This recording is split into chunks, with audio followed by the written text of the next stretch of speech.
on commençait.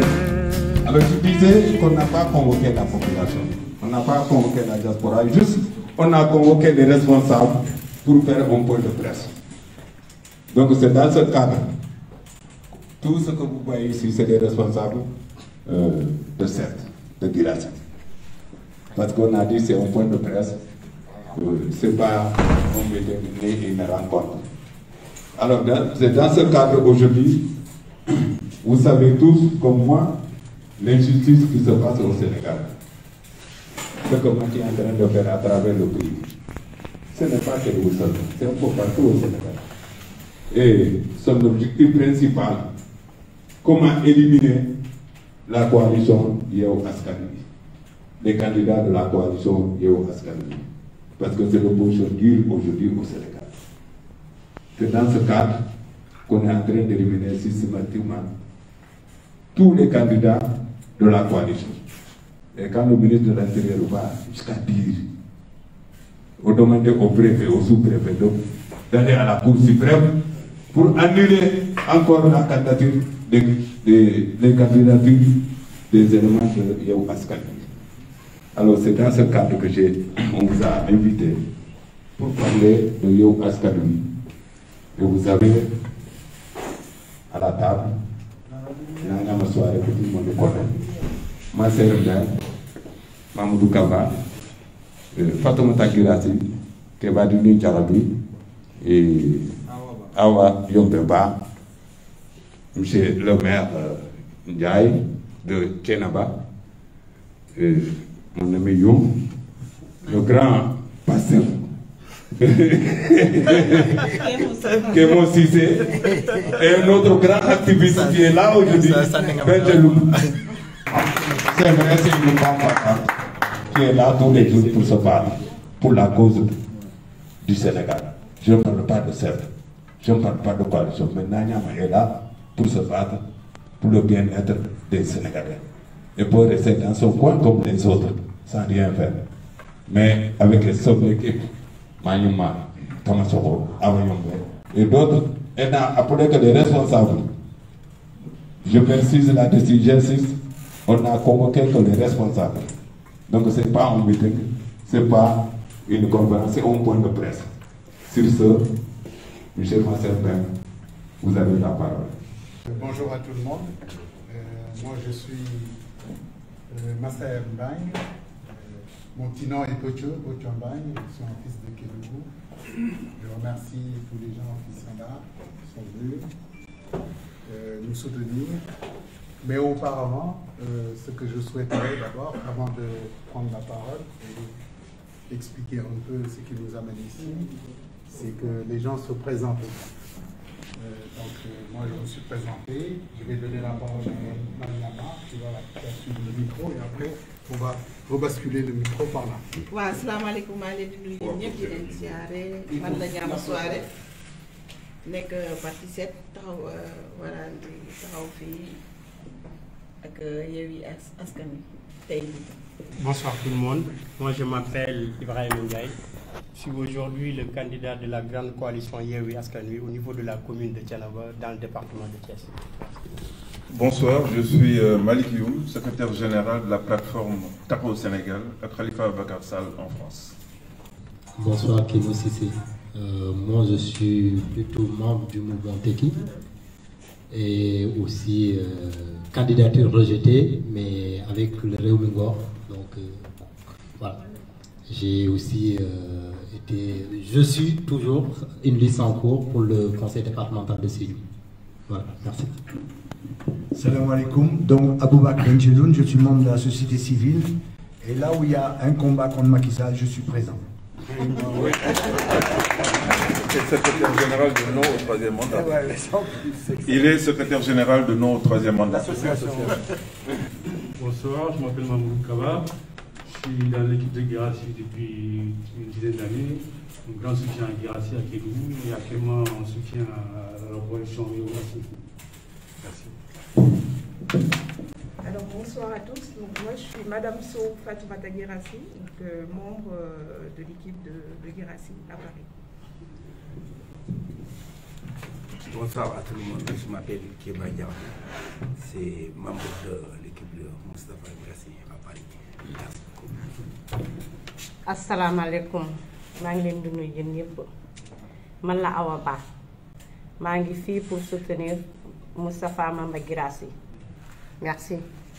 Je réitère encore mes remerciements à tous les gens qui sont là, parce que nous sommes tous des gens préoccupés par d'autres activités. En tout cas, merci sincèrement. Vous savez, quand on parle de Kédougou, pour moi, c'est une longue histoire. Je peux vous en parler du matin au soir. Ce qui s'est passé récemment est un problème qui a un peu réveillé beaucoup de frustration en moi, parce que mes parents sont arrivés à Kédougou en 1957. Mon père est mort à Kédougou, il a exercé à Kédougou pendant plus de 40 ans, il est mort à Kédougou, enterré à Kédougou. Ma mère est actuellement à Kédougou. Moi, je suis un Bang, originaire de la région de Saint-Louis, mais nous sommes tous nés à Kédougou et grandis à Kédougou, et ma famille est à Kédougou. La famille Guirassy, pour moi, c'est l'une des plus grandes familles djahanké installées à Kédougou depuis des générations et des générations. C'est les premières familles djahanké qui sont rentrées dans la politique à Kédougou depuis des années et des années. J'ai vu Kédougou évoluer. J'ai vu Kédougou grandir. J'ai vu Kédougou se développer. Ce que je vous dis là est très profond en moi. Quand j'avais l'âge de 10 ans, il y avait les sociétés françaises, dont l'une s'appelle la CFDT, la Compagnie française du développement des fibres textiles, le BRGM, le Bureau de recherche minière et géologique, et l'Orstal.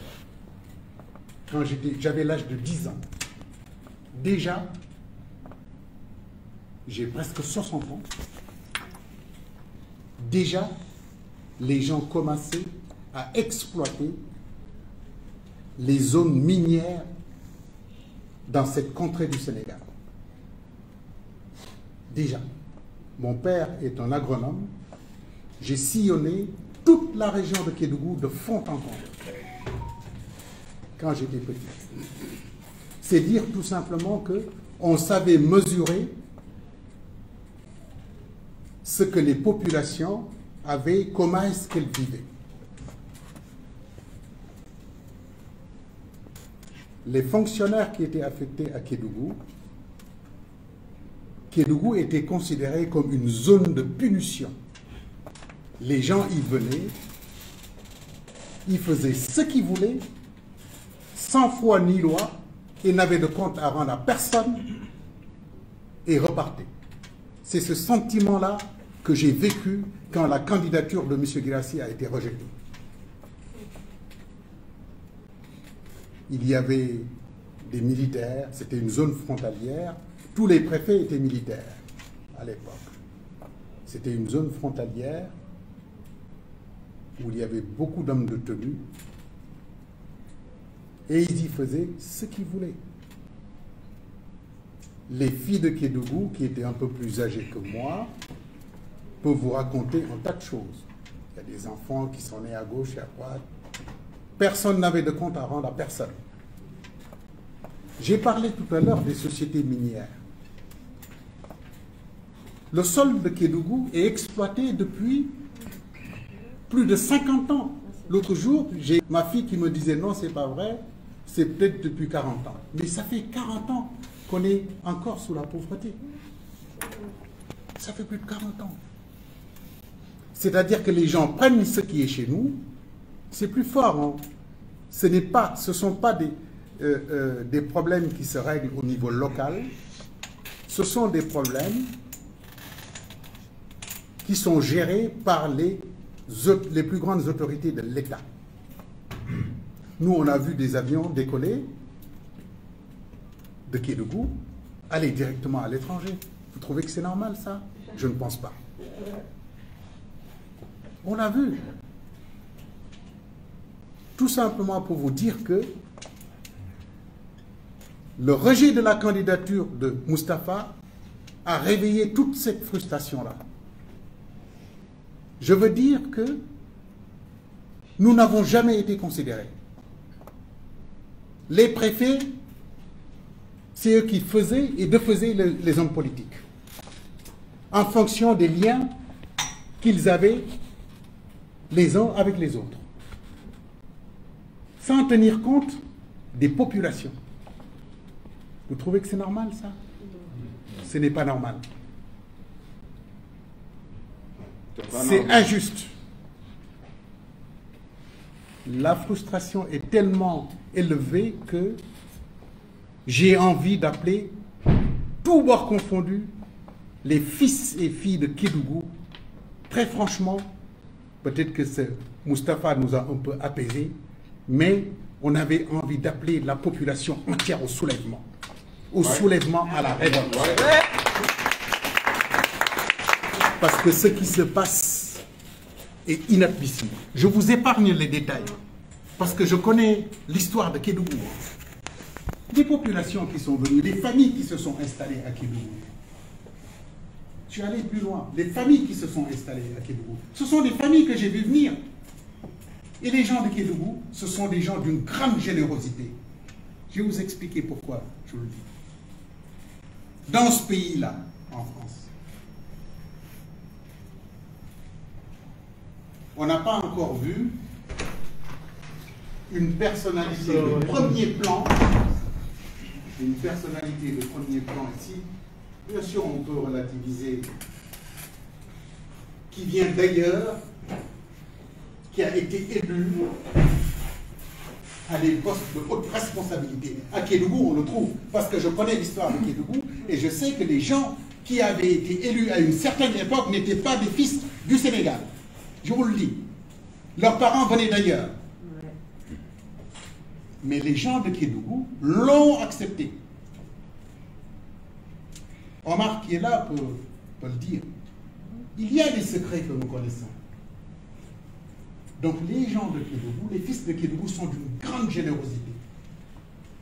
Ils ont accepté d'être dirigés par d'autres gens que j'ai vu venir. Il y a des gens, jusqu'à aujourd'hui, je vous le dis, si on rentre dans l'histoire, si on creuse, on sort les documents, il y a des gens qui occupent des postes de responsabilité au niveau départemental. Quand leurs pères se sont installés à Kédougou, j'étais là. Ils ne venaient pas du Sénégal. Ça, c'est preuve de générosité. Ce n'est pas donné à n'importe qui. Et aujourd'hui, on nous dit, le préfet, je ne sais pas d'où est-ce qu'il vient, j'ai cherché à le connaître ce matin, que Moustapha, qui s'est présenté entre 3 et 4 fois à la mairie de Kédougou, malgré toute l'expérience qu'il a acquise, étant faux, parce qu'il ne connaît pas le processus électoral. Mais prenez-nous pour des demeurés, pour des imbéciles. Il y a ce qu'on appelle un non-sens. L'autre jour, j'ai écouté, nous avons tous écouté la presse sénégalaise. C'est au-delà du non-sens. C'est un système. Le système, c'est un système qui continue. C'est pour ça que je disais que des fois, j'ai envie d'appeler au soulèvement. C'est-à-dire qu'on vient chez nous, on y fait ce qu'on veut, on a de compte à rendre à personne, parce qu'on est fonctionnaire, et on rentre chez soi. Vous pensez que c'est normal? Non, ce n'est pas normal. Il y a des limites à tout.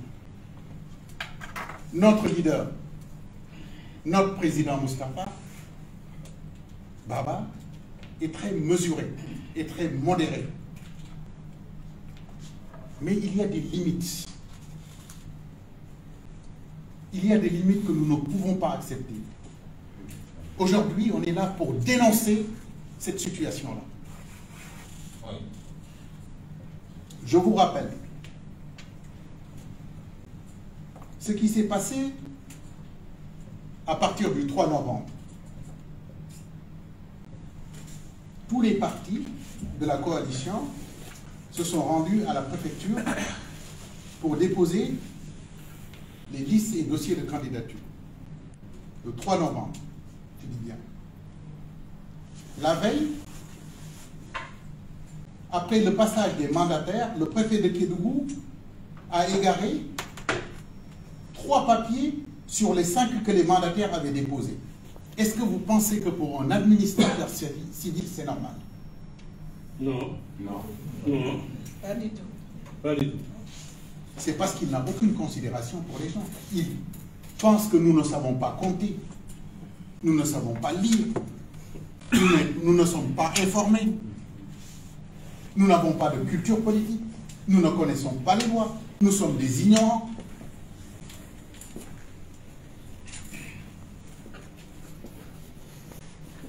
Donc je disais que le préfet de Kédougou a égaré 3 papiers sur les 5 que les mandataires avaient déposés. Après recherche, les 10 papiers ont été retrouvés dans le tiroir de l'adjoint au préfet. Vous vous rendez compte de ça? C'est inadmissible. On sait que Moustapha fait de l'ombre à certains. On sait que Moustapha a des ambitions, a les mêmes ambitions que Macky Sall. Les mêmes ambitions, nous ne les avons pas cachées. Hein? Il a les mêmes ambitions. Est-ce que pour autant, il a le droit de mandater quelqu'un pour qu'il ne soit pas candidat dans sa propre localité? Vraiment. Il y a des limites. Wade nous a dit, le président Wade nous a dit dans sa demeure dans le 7e arrondissement quand il nous a reçus. Il nous a dit quelque chose, mes enfants, je vais vous dire. Il nous disait que vous êtes des fonctionnaires, mais je ne vous demande pas de dépasser les limites de la loi. Ne faites pas trop de zèle qui pourrait vous conduire demain à des situations inextricables. C'est le président Wade qui le disait. Hein? Parce qu'il y avait un gendarme qui venait, comme il dit, hein,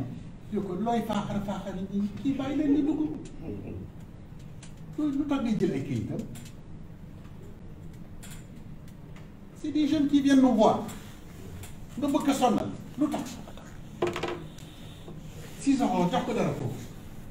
Sall, il n'a, pour moi, n'a toujours pas la stature d'un président de la République. C'est ça la vérité. Un président de la République,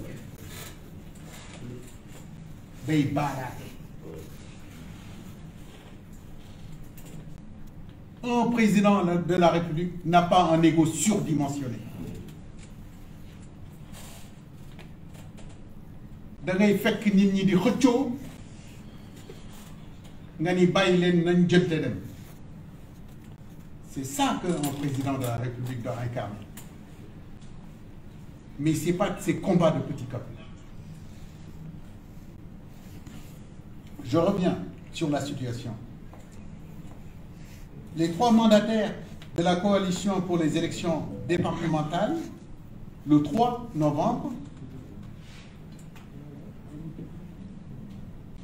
ont été reçus pour le dépôt des dossiers, le 3 novembre. Je dis le 3 novembre. Après le dépôt des listes, conformément au code électoral, le préfet a remis un récépissé de réception des listes et des dossiers de candidature. Tu déposes vos documents à la préfecture, on te remet un récépissé, en bonne et due forme, qui dit que les documents que tu as déposés, ce sont les documents qui sont complets, conformes à la réglementation. Quand vous allez dans l'administration ici, c'est comme ça que ça se passe. Quand vous allez dans l'administration préfectorale, c'est comme ça que ça se passe. On ne te donne pas un document te disant que ce que vous avez déposé, Matoul, Deloucil, le lendemain. C'est impossible ça. Ça ne s'est jamais vu. Pour vous compléter, même il y a un bordereau. Quand vous déclarez, vous déposez votre dossier, il y a un bordereau qui va avec.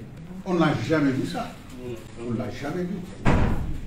Il donne un document qui dit que c'est bon, les dossiers sont complets, mais ils ne sont pas complets. Après le dépôt des listes, conformément au code électoral, le préfet a remis un récépissé de réception des listes et des dossiers de candidature. Dans le guide pratique des élections, page 18, titre 3, il est mentionné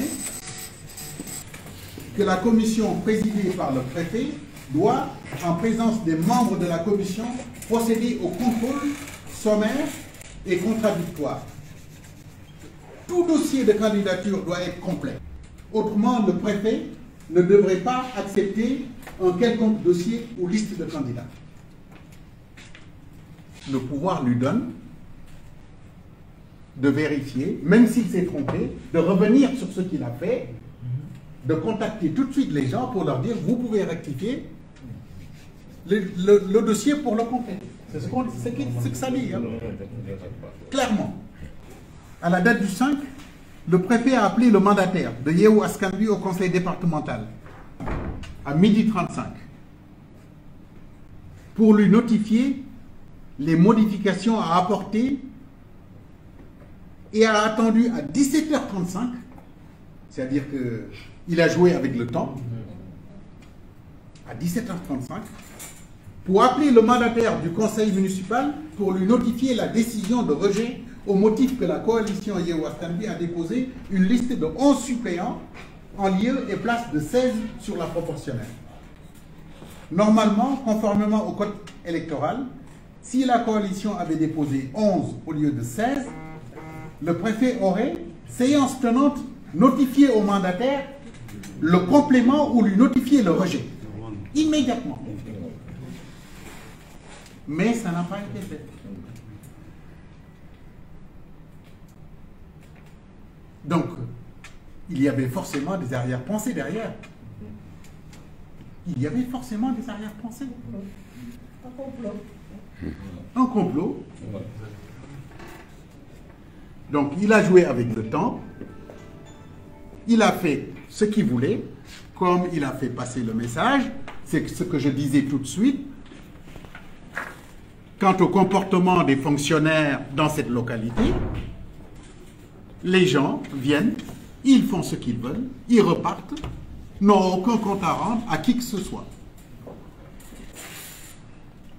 Donc, ce qui dénote sa mauvaise foi. Au premier jour du jugement, après les débats d'audience, le procureur général près de la cour d'appel de Dakar a demandé à ce que la coalition Yewwi Askan Wi soit rétablie dans ses droits. Il a demandé à ce que la coalition soit rétablie dans ses droits, le procureur de la République. Malheureusement,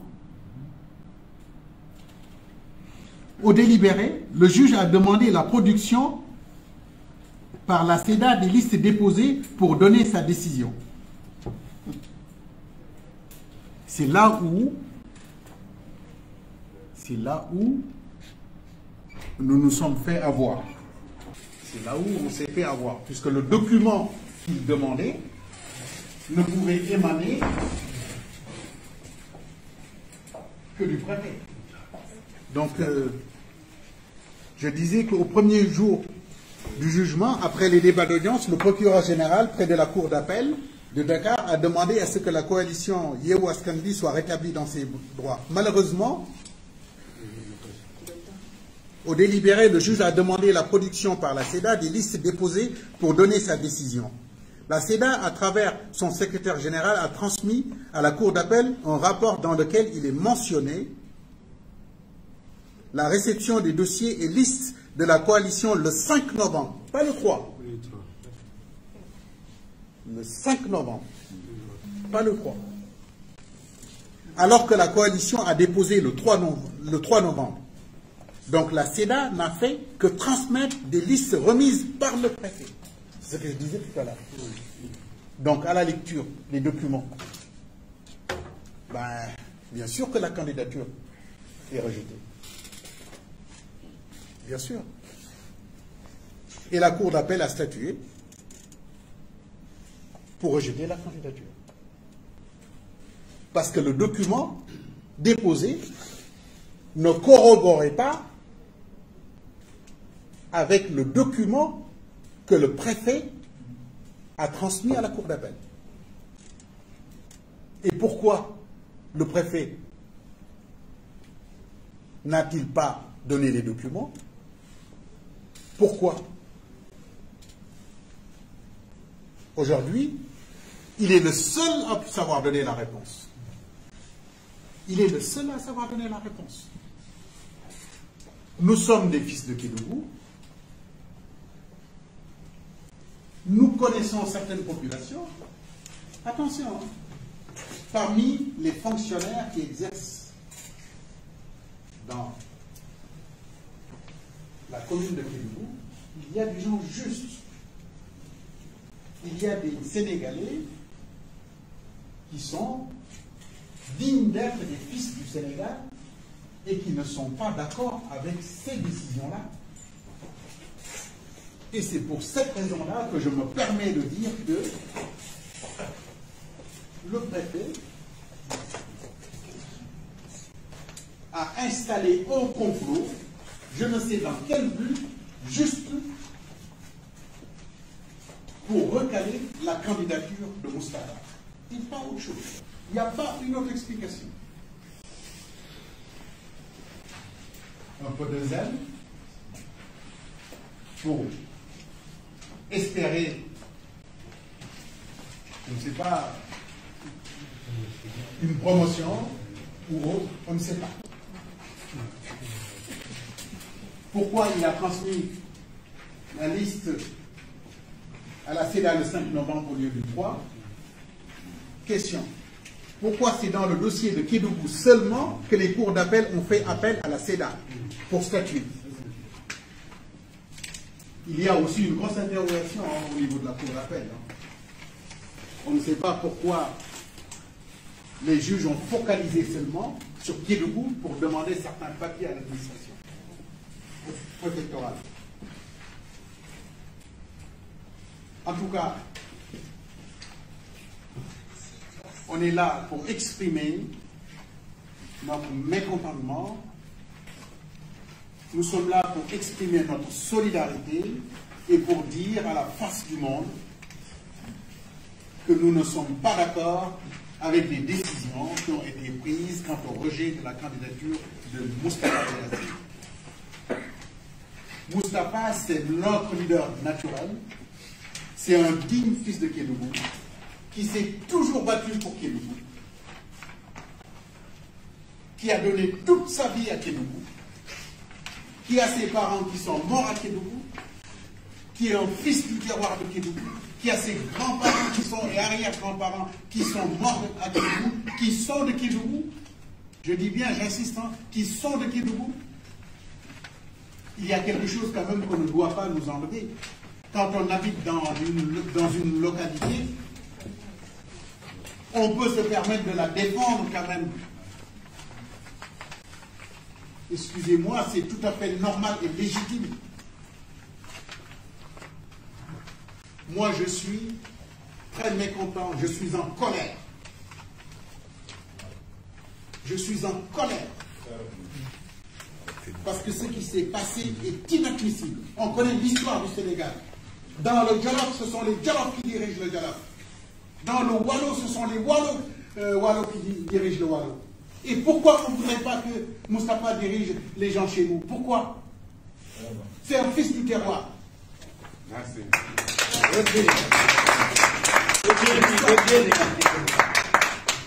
Merci. Je peux continuer à parler jusqu'à minuit, mais franchement, je suis en colère. Merci à tout le monde. Si vous avez... Merci, Président. Vous avez été très long, mais c'est normal. Le temps presse. On comprend votre colère dans cette histoire. C'est vrai, il y a Kédougou, mais il y a d'autres localités qui ont subi le même sort. Alors, je pense que le combat aujourd'hui, ce n'est pas un combat seulement pour Kédougou, mais c'est un combat pour le Sénégal. Parce que Macky, il est en train de le faire partout au Sénégal. C'est que le cas de Kédougou, c'est trop flagrant. Nous avons donné la parole au grand loup. le grand Khalifa, le secrétaire général de Khalifa en France. Michel Dioum, vous avez la parole. Parce que votre ami Macky Sall est en train de détruire la démocratie au Sénégal. Et vous êtes tous responsables. Merci. Merci beaucoup, merci Grimaud. Bon, tout le monde sait que, Nanyama, tu sais très bien que Grimaud est un ennemi. Nous avons des contentieux depuis fort longtemps. Donc j'ai l'impression que c'est un cadeau empoisonné qu'il me donne en demandant de parler en premier. Mais voilà, donc je voudrais remercier tous les compatriotes qui sont mobilisés ici. Moi, je suis venu avec 3 casquettes. Je suis venu avec la casquette de secrétaire général de la plateforme Taxawu Sénégal à Khalifa Ababacar Sall France. Ouais.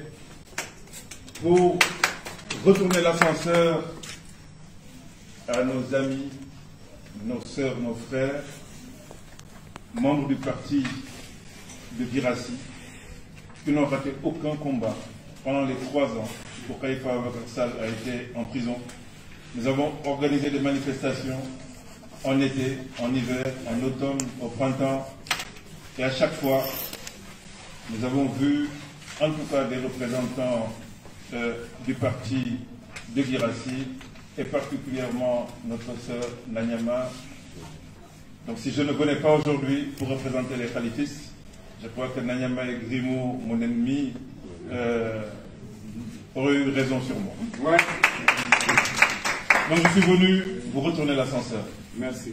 La seconde casquette est une casquette de militant de Yewwi Askan Wi.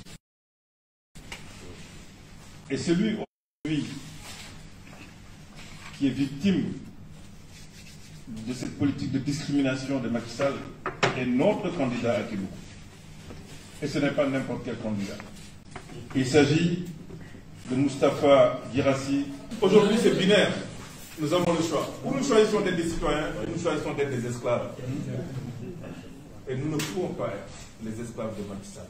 Absolument. Que les filles et les fils de Kédougou soient dignes de l'héritage qui est aujourd'hui entre leurs mains.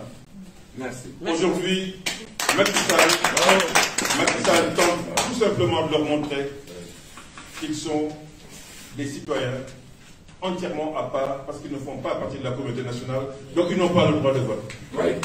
Donc arrachez ça dans la rue, soyons mobilisés et vous savez, la diaspora restera vigilante. Donc arrachez les combats que nous aurons à mener. À notre grand activiste de la société civile, Michel Benjamin, vous avez la parole. Merci mon ami Grimaud, moi tu n'es pas mon ennemi. Oui, merci. Moi j'assume. En fait, je remercie beaucoup M. Baye pour l'exposé. Il ne veut pas avoir certains candidats en face de lui et il veut avoir des candidats avec qui il veut aller aux élections. On sort de là, on arrive au local, alors que tout le monde sait que les locales, ça se faisait de façon bienveillante, les gens réglaient leurs problèmes entre nous, quand les listes n'étaient pas bonnes, on les réglait, il n'y avait pas de grande tension, c'était des élections locales, on se connaissait, on connaissait les pistes du terroir qui se présentaient, si ta liste posait des problèmes, on s'arrangeait pour que tu puisses te présenter, tout ça allait de bon sens, c'était même bon enfant. Qu'est-ce qu'il nous sort? Il met en place une équipe de préfets qui viennent appliquer une loi de façon infaillible en prenant les gens pour des bobos. Donc ça veut dire que la question c'est, est-ce qu'on peut objectivement penser que Macky Sall, on va pouvoir le sortir du pouvoir avec des élections démocratiques? Jamais. Ce n'est pas possible. Chaque élection, il nous sort quelque chose. Vous verrez quand on va arriver aux législatives, il nous sortira encore quelque chose. La problématique c'est, aujourd'hui, ce sont les fils et les filles de Kédougou qui ont la main. Il faut qu'on leur montre qu'il n'y aura pas d'élection sans violence. Ce n'est pas qu'on est pour la violence, mais c'est qu'aujourd'hui, Macky Sall nous impose d'aller dans cette direction-là. Si nous nous asseyons en cours de route, il gagne. Il faut absolument qu'on accepte de mener le combat sur ce terrain. C'est pas qu'on le veut, c'est inadmissible et impensable qu'on puisse penser qu'à Kédougou, il peut y avoir des élections sans Guirassy. C'est pas possible. C'est pas possible. Donc ça veut dire qu'aujourd'hui, le bon droit, il est avec nous. Il est des moments, c'est dans la rue, c'est la rue qui fait la loi. Quand ceux qui sont au pouvoir n'arrivent pas à assumer cette loi, nous avons le droit, nous, de faire parler la loi. La loi, ce sont les gens de Kédougou qui vont montrer que c'est impossible qu'il y ait des élections dans ce contexte. Et nous devons l'assumer, et nous allons l'assumer. Donc nous, aujourd'hui, de la société civile, nous soutenons tout soulèvement qui va dans ce sens-là. Parce que nous avons le bon droit avec nous.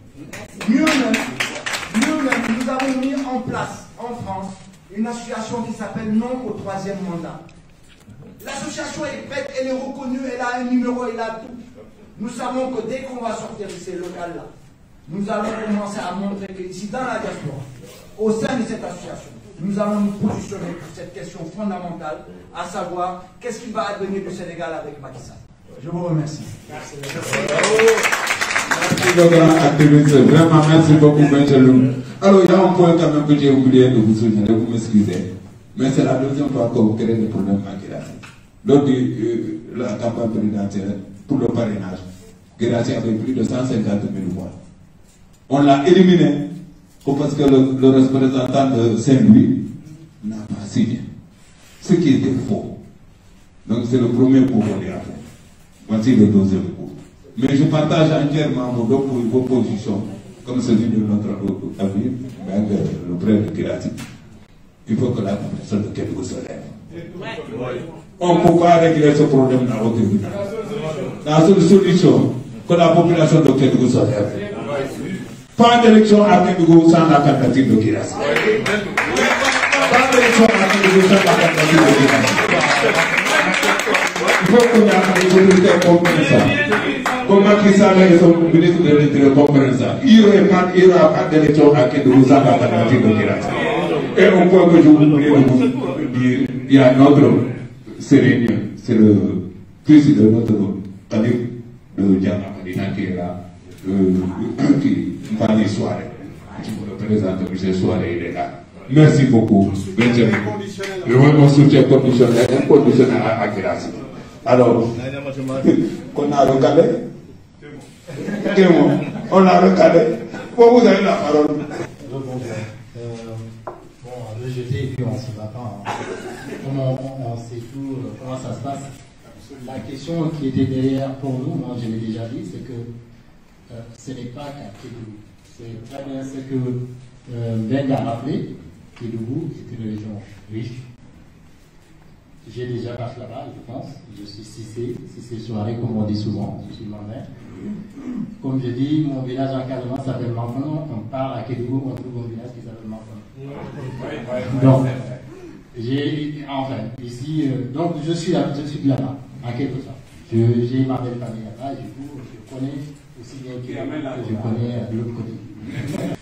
Juste pour préciser, j'ai fait le tour de cette région, entre guillemets, des localités dans le cadre d'un projet de micro-hydroélectricité. Où on a plein de petits cours d'eau, où normalement, à Kédougou, on n'a pas besoin de la Sénélec, en tout cas de la Sénélec diesel. Des sujets sur lesquels M. Ben est très à l'aise là-dessus, sur lesquels moi j'ai travaillé sur le terrain. Et on s'est rendu compte qu'effectivement, il y a une part de négligence dans cette partie du pays, du Sénégal. Mais c'est partout pareil. C'est un peu la même chose qu'on a à Saint-Louis, c'est la même chose qu'on a à Rufisque, c'est la même chose qu'on a à Bourg, c'est la même chose qu'on a à Ziguinchor, c'est la même chose qu'on a à Sédhiou. Et toutes les personnalités fortes, opposées, en tout cas à Macky Sall ne les veut pas maire dans ces localités-là. Le combat, certes, il est de Kédougou, on est là pour Kédougou. Moi, je dis le combat, il est national. Malik l'a évoqué, c'est l'existence de notre nation qui est en jeu.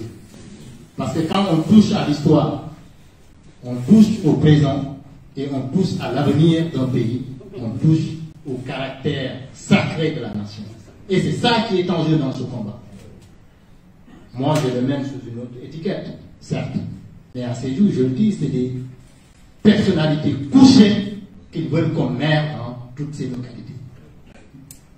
Saint-Louis, ça a été mené, même en Mour, d'ailleurs, une personnalité forte qui est là, qui vient d'arriver sur la scène politique, mais qui s'est démêlé comme pas possible. On lui dit, ta candidature est rejetée. Partout, c'est comme ça. Donc, je suis très heureux d'être parmi vous et ce qui a été dit, je le partage entièrement. C'est que c'est les fils du Kéroa de Sénégal. Si la personnalité que nous voulons sans élection, il aurait pu nous diriger, nous le voulons par héritage colonial. Nous organisons des élections aujourd'hui. Le minimum, c'est lui donner tous les droits pour qu'il puisse participer à ces élections. Donc si Macky Sall ne l'accepte pas, et ses juges, nous devons nous battre pour que cela soit de fait. C'est ce que moi je demande. Et j'espère que nous aurons droit à cela. Voilà, merci à vous. Merci beaucoup. Je pense que si j'ai bon mémoire, c'est la première fois qu'on organise des élections locales en éliminant des candidats au Sénégal. En tout cas, je ne me souviens pas. On organise des élections locales au Sénégal qu'on élimine des candidatures. Alors, mais c'est si on va préparer, il faut éliminer des têtes qui poussent, il faut couper des têtes avant qu'ils nous poussent. Alors, tous ceux qui sont dans l'Ascan, oui, on cherche tous les moyens pour les éliminer. Mais j'espère que le message sera bien. Et vous allez écouter un candidat de Thiénaba que je connais bien. Sa candidature, félicitations parce que sa candidature a été bien retenue. Il va nous expliquer quelles sont les erreurs, les fautes graves du préfet de Kédougou. Je vous donne la parole. Je vais d'abord féliciter le frère de Kédougou pour initier cette journée d'aujourd'hui. Moi, je ne vais pas être long parce que mes prédécesseurs et mes doyens ont presque dit l'essentiel. Mais ce qui s'est passé à Kédougou, ce qu'a fait le préfet de Kédougou fait honte à toute l'administration sénégalaise, fait honte à tous les Sénégalais et fait honte à la République du Sénégal. Et pour revenir, je vais revenir un peu sur le processus de dépôt et de réception des dossiers en fait. D'après le code électoral sénégalais, mais aussi d'après le guide de dépôt et de réception des dossiers de candidature, c'est impossible de déposer un dossier incomplet. C'est impossible. Parce que moi-même, j'ai constitué et déposé un dossier.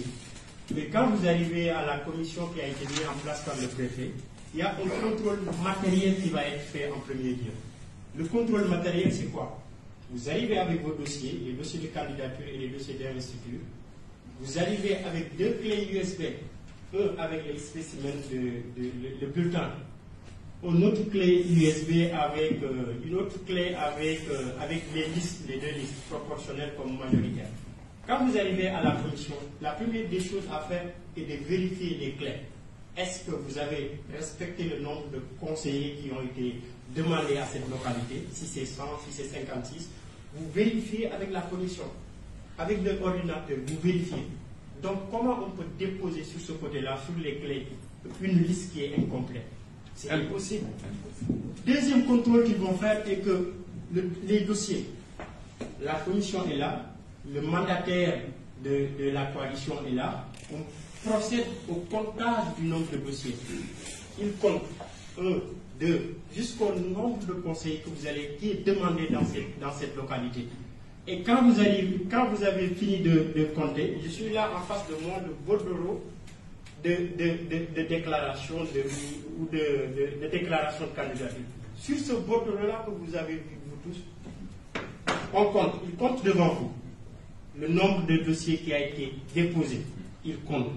Et le code électoral et le guide qui a été fait pour le dépôt et la réception des dossiers, ça interdit de déposer un dossier qui est incomplet.